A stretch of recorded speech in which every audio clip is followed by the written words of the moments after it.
What's up, guys? Welcome back to a new video. Today we are going to be talking about the 2026 World Cup. See, this is something that is really coming. It's coming thick and fast, and before you know it, it's going to be here.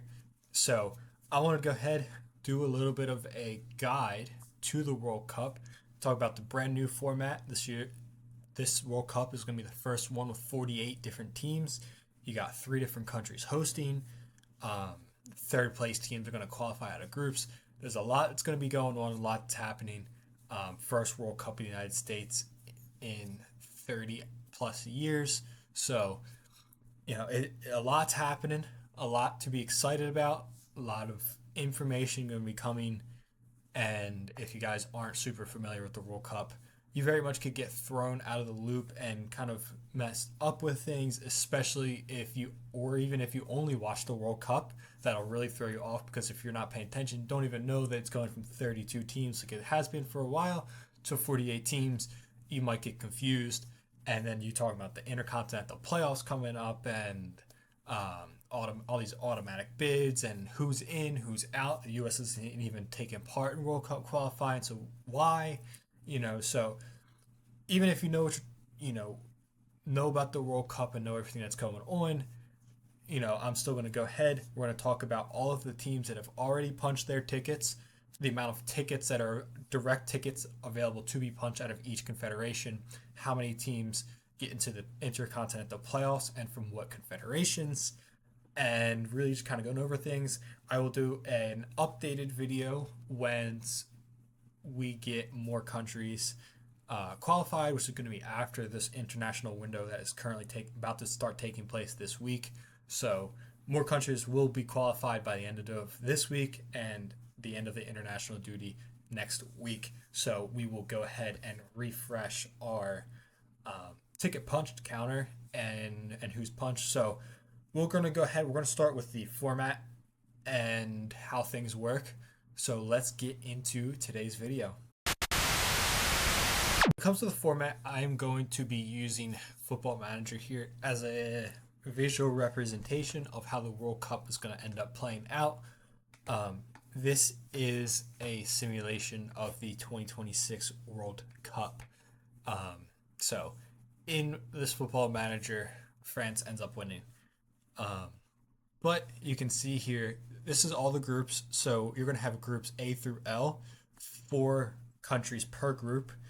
And the top 2 nations out of the group will qualify. 3 games will be played in the group. You'll play every team once. But then you're going to have third place teams qualify. So you can see here, US, Canada, Mexico, there's 3. Senegal, Chile, Czechia, Israel, and Australia. So that's 8. You got 8 third place teams all getting through on top of the 2 group winner, or the top 2 from each group. So you'll end up with 32 countries. So the group stage is going to be played the exact same way as group stage has always been played. You play everyone once, and that's it. You got 3 games. So your second round, which is your round of 32, it'll just be however the groups or the format is going to be set up. This is not something that I don't even think has really been released entirely yet. I'm not 100% sure, but you'll have some first place teams playing third place teams, and then some first place teams playing second place teams. So it's going to be a bit messy. But yeah, it's just you're gonna go from the group of 48 to the round of 32, and then it's just a typical World Cup formatting, 1 game ties all the way through. So you can see here, Germany beat Iran, then they went on to play Sweden and Colombia and England in the semis, and then France ends up beating England in the final. So this is going to be pretty much the format all the way through. It's not a super complicated format. I think the hardest part is going to be the third place teams and understanding that. But it's going to be, it's the deciding factor in your third place teams is points and goal differential. That's going to be your main one. And there's so many other tiebreakers in there. Goals scored, goals against, and there's even fair play. Fair play came into effect, I believe it was the last World Cup. So that is something that, as that stuff kind of happens and it's playing out live, just keep the TV set on, and stuff will be really just be filtered out, and that stuff will constantly keep an eye on. Will be, eyes will be kept on that stuff because it'll be a lot happening at once. I mean, you figure that's 48 teams all playing 3 games. There's going to be games coming and going like crazy. So yeah, I mean, really, it's not a super complicated format. And again, the hardest part, the biggest change, is just the going from 32 teams to 48 teams. Third place teams out of the groups, some of them are qualifying for the round of 32. The fact it's a round of 32, not a round of 16. And then it's just all the way through, one leg ties all the way through, just one game to get to the win, to get to the final. And you can see here, France ends up winning in this save. So is that indication? I wouldn't say so. Again, this is FM24. What I'm going to end up doing when FM26 comes out, I am probably going to do some sort of a simulation to simulate the 2026 World Cup with updated database and a better understanding and more modern uh, idea of the season. Because I mean, really, you think of this is really like 3 years in. This is 3 seasons in for FM24, whereas when FM26 comes out, it'll just be following that season. So this, and hey, maybe this is an accurate representation of what's going to happen. I mean, you can't count out France. I mean, you got France, England, Germany up there. You expect them. Croatia, I don't expect Croatia to really make it to the semifinals again, but who expected them to make it to the final in 2018 anyway? Argentina, you expect in there. I could see Uruguay making a run if they get some lucky draws. Uh, Italy, they've had a tough time of qualifying, so there's a lot going on. A lot will happen. Obviously, somebody like Spain, who in this lost to Serbia. So, yeah, I mean, like I said, this could be very accurate. This could be very inaccurate. Do not quote, look at this as your predictions. So we'll see about that. But yeah, let's get into who's qualified, where things are taking place, and yeah, let's get into part 2. So where even is the 2026 World Cup? So it is a multi-bid World Cup. So there's 3 different countries that are all hosting. There is the United States, Canada, and Mexico. Most of the games are going to be played in the United States, including the final, which is at MetLife Stadium, which you can see in the picture. But there's also going to be games in Canada and Mexico. So in Mexico, there's going to be games in Guadalajara, Mexico City, and Monterrey. That picture down there, that is from the Estadio Azteca in Mexico City, a very, very tough stadium to play in. And I absolutely hate it when the United States goes there because Mexico really raises the level. And Mexico is very good at home and at the Estadio Azteca. So they have that advantage when it comes to their group games.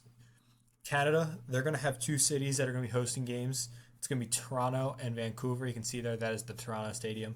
Um, Again, it's going to be very different for teams to be playing there, especially if you have some South American, African countries that are going to be playing in Canada. It's going to be a very tough place to go. I know it's going to be in the summer. It's going to be June, July, but it's still very different climate and atmosphere and just vibe around somewhere like a Toronto or a Vancouver. And then the United States. The United States has most of the games and a lot more host cities. So as things stand, there's obviously a whole bunch of stuff going on with FIFA and Trump, but that's politics. We're not here to talk politics. But currently, FIFA has said the host cities are going to be Atlanta, Boston, Dallas, Houston, Kansas City, Miami, New York / New Jersey, which is MetLife, Philadelphia, Seattle, and then San Francisco. So really scattered around, a bit of everywhere. And it's just a whole range of different stadiums because you think Atlanta is going to be the Mercedes-Benz Stadium, where it's an inside enclosed stadium, really nice big stadium, and then you're going to have games at MetLife, which is a very, very different, very open stadium. So it's going to be a really big difference. And like I said, the final is at MetLife, so it is um, it's going to be interesting. Keeping it there, having final there. To all the people, I know that some people will be worried about, if you're an NFL fan, the scariness behind MetLife Stadium with ACLs.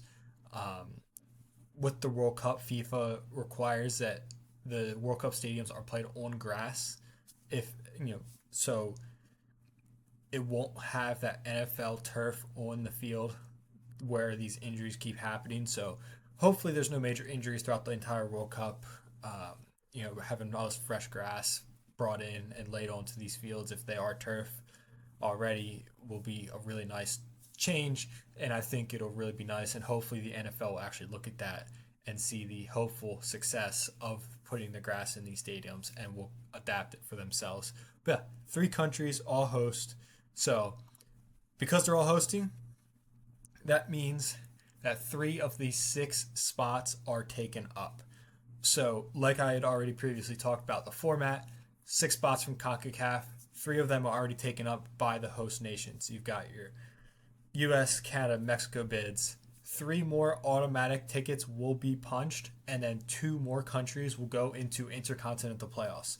These intercontinental playoffs will include countries from different continents, different federations from around the world, and they'll go into a playoff round or multiple playoff rounds, really, and we'll hash it out. And eventually, somebody, I believe it'll be 2 or 3 spots, will be chosen or will be won essentially by these intercontinental playoff sides, and we'll get through. So this is how things currently stand. It is the 5th of October when I'm recording this. So this is what it looks like at the moment from CONCACAF. This week is international break. Once again, we're officially kicking it off. Really, tomorrow is technically the start, but games don't start until Wednesday, I do believe. So this week, I expect more countries to confirm their spots. Once they do, I will go ahead and make an updated version of this video with all of the new bids and talk our way through it and really get through it. But yeah, 6 spots from CONCACAF, 3 are already taken up by the host countries. 2 more countries will be going to the intercontinental playoffs. Off to the CONMEBOL, which is South America, not South Africa, South America. Their World Cup qualifying is already done. South America is really strange. They pretty much start World Cup qualifying immediately after the World Cup. So they started World Cup qualifying 3 years ago. So theirs is already done. Finished up last window. Guaranteed tickets punched. Argentina, Brazil, Colombia, Ecuador, Paraguay, and Uruguay. 6 spots for CONMEBOL, 1 into the intercontinental playoffs. And that's going to be Bolivia. Bolivia manages to beat out Chile, which, Chile's had a really tough time of late. So, congratulations to them. Bolivia is a very tough place to go to play, and I think that's really the main reason why they're in it. They beat Brazil on the final day to get that spot into the playoffs. So it's a huge, huge achievement for Bolivia. They have been to a World Cup, but it has been like 50 years or so since they've been. So it'll be really fun and interesting to see Bolivia in the World Cup. It means so much to those people and their fans to just witness their country represented on the national level, on the worldwide level, in the World Cup in the United States. I think it'll be a huge achievement for Bolivia to get in. It's already, honestly, a pretty big achievement to get to the playoffs at this point. But yeah, other than that, Argentina, Brazil, Colombia, Uruguay, very much expected. Ecuador is on the up, and they're continuing to get better as a footballing nation. So I'm not at all surprised by the fact that Ecuador is in there. Paraguay can be a bit here and there. It is very much a in between.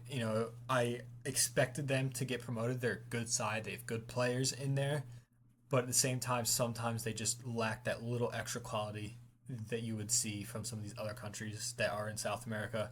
But they had a really good campaign, and they very much deserve to go ahead and be into the World Cup, which they have done. So huge congratulations to these 6 sides that are already in, and Bolivia, who are into the intercontinental playoffs, which is going to be coming up soon.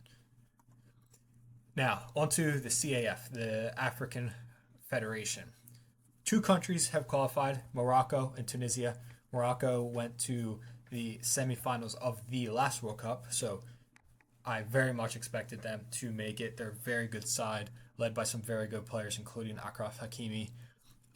Tunisia, they aren't man for man on paper a world class side, world class nation, their national team I should say, but they are very well drilled team and a very quality team.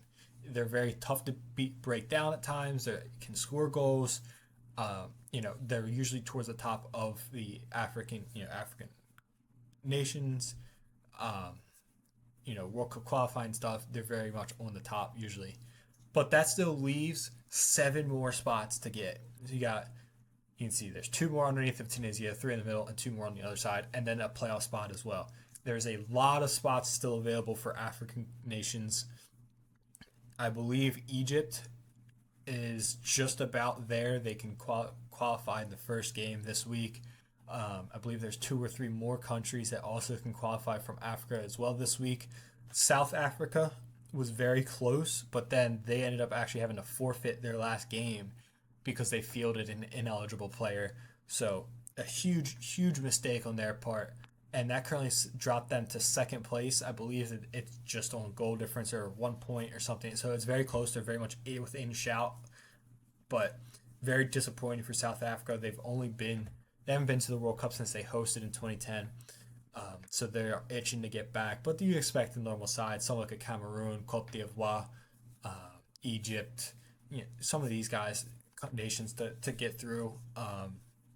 And like I said, it's going to be coming thick and fast all week. There's going to be plenty of spots that are coming through. We don't have much time left. Like I talked about earlier, the draw is coming up in December. It is very close. I believe that the Intercontinental playoffs will be in the spring, in the March window, if I'm not mistaken. Don't quote me on it. I'm not 100%, but I'm pretty sure it's going to be in the March window. So when they do the draw, they'll have just Intercontinental playoff winner 1, 2, 3, whatever it is. That'll most likely be how the draw is done. But yeah, you got this window here coming up this week, and then you have another window in November, and that should be all of the automatic spots done. I mean, there's so many spots that are still left to get done. So yeah, it's a lot to figure out these next 2 windows, but a lot will be coming this window especially. So we'll really be able to get a more of an understanding this window. Now off to the AFC Asia. Asia can be a bit weird. You can see the top left, the first country that I have on there is Australia. Australia, you wouldn't think of being Asia because Australia is, Australia. I mean, Australia is its own continent. But the way that the confederations work, it's very strange. It's just where you apply to. So you've got a country like Australia who's not even in Oceania, which we haven't gotten to yet. But you have a country like Australia that plays in Asia. So they're normally in. They're pretty much in every single World Cup. It seems they're a decent side. They've got some decent players. I expect them to get in. I expect them to maybe cause an upset or two, especially with this expanded group format. Who knows what the groups are actually going to look like? So they might end up picking up a win or two, sneaking into that third place spot or second place. We'll see. It all depends on the draw. But yeah, other Asian in terms of tickets, you've got 8 available to be punched and 1 in the playoffs.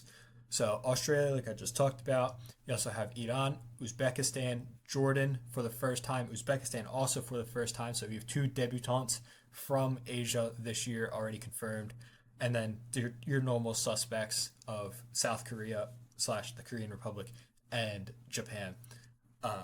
South Korea, Japan are going to be very tough teams. They're going to be good sides. They are good teams. I very much expect them to get out of the groups. Iran, depending on their group, very much could as well.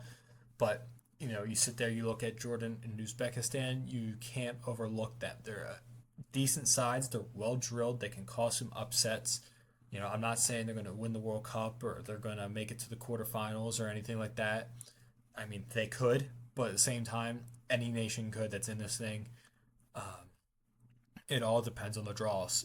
I could sit here and say Japan's going to be easily into the round of 16, and then their group is Brazil, England, and Spain, and they just get super unlucky. And even if they manage to get out of that, then they end up getting France in the round of 32 or something. So it all depends on the draw. But I tell you what, if you're looking at what countries are going to do well from each confederation, out of Asia, Japan, South Korea are always pretty good bets, and you cannot overlook Iran and Australia to cause an upset or two. In Iran, they've got some good players that are playing Champions League, so again, can't even overlook them to get a few wins in there, cause a few upsets themselves. There's still two more tickets to be punched and one spot for the playoffs, so still a little bit to go for Asia. I believe they're wrapping up this window, at least in terms of the automatic tickets punched. So again, come 2 weeks from now, this screen might look different, might be completely filled up. We'll see. We'll have to see how things play out in the end. Now, the big one, UEFA. 16 automatic spots available out of UEFA. None have been punched. This is what it's very interesting. UEFA's got a lot of stuff going on in Europe. There's always so many competitions. There's always so much happening with the Nations League and the Euros and the Euro qualifying, the World Cup qualifying, and everything. There's so much available. But I know a couple countries are really getting close. There's a lot up in the air, especially with just some of the political stuff going on. There's a few spots that are up in the air and questionable, but you expect your normal sides: England, Germany, France, Netherlands, Belgium, Spain, Portugal. These countries to get in as well. So these spots will very, very quickly fill up. You're not gonna see a San Marino or a Gibraltar or a Liechtenstein or something get in there. But I mean, you think 16 spots. You've got England, Spain, Italy, Norway's pretty much in. France, Switzerland, Portugal, Belgium, Netherlands. I mean, right there, you got 10, 11 teams already. So the gap closes very fast when you start to realize some of these bigger countries technically haven't even qualified yet. This gap of 16 open spots, oh, you're going to get so fun. You're going to see a Estonia or something. You're not, because these gaps are going to close very, very quickly. And these spots are going to fill up very fast with some powerhouse countries. So, yeah, expect some. I don't expect really any shockers. I mean, maybe someone like a Norway who haven't been in a while will get in. I expect them to get in. I mean, they're led by Erling Haaland, so of course you expect them to get in. So it's going to be interesting. I expect really by the end of these next 2 weeks, maybe some spots will be punched here, but they're going to be coming thick and fast, and I fully expect that as well. So on to the last confederation, Oceania. It's really, I mean, it's Oceania. It is your smaller Pacific Island type nations. Usually, previously with the 32 team World Cup, the winner of the Oceania World Cup qualifying stages would go into the Intercontinental Playoff, and usually that was always New Zealand, and they pretty much always got in. Now it is different. Now there's one guaranteed spot, one playoff spot. So New Zealand walks their way through and gets in, but shocking, kind of, New Caledonia is in the playoffs. They, if you guys are watching the Youth World Cup at the moment or keeping tabs on it, they are in the Youth World Cup for U20 World Cup for the first time ever, and they're in a group with United States, France, and South Africa. They lost to they did score against the United States, of course. Bowdry had an awful mistake, gave up a goal, but it ended up being 9-1 for the United States, and then they just lost to South Africa. I believe it was 5-0, maybe 6, but I believe it was 5-0. Then they have France coming up as well. So there's a big chance, 2 games. They got to win really 2 games to get into the actual World Cup, and it'll be a huge, unbelievable achievement for them.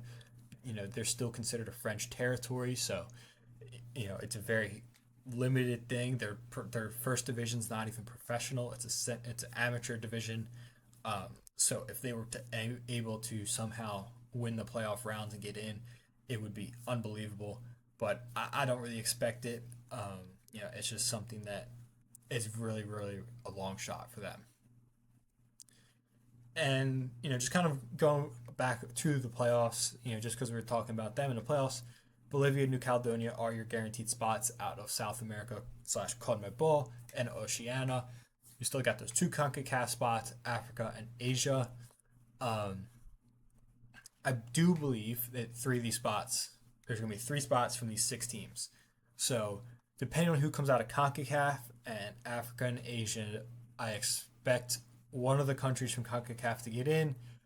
Um, I do expect, honestly, one of the African nations to get in, and either Bolivia or Asia. Again, depends on the draws. It really does depend on your draws. You could have, the best team in CONCACAF playing a very good side from Africa, and then also one of them doesn't get through, and then you have Bolivia and New Caledonia play each other.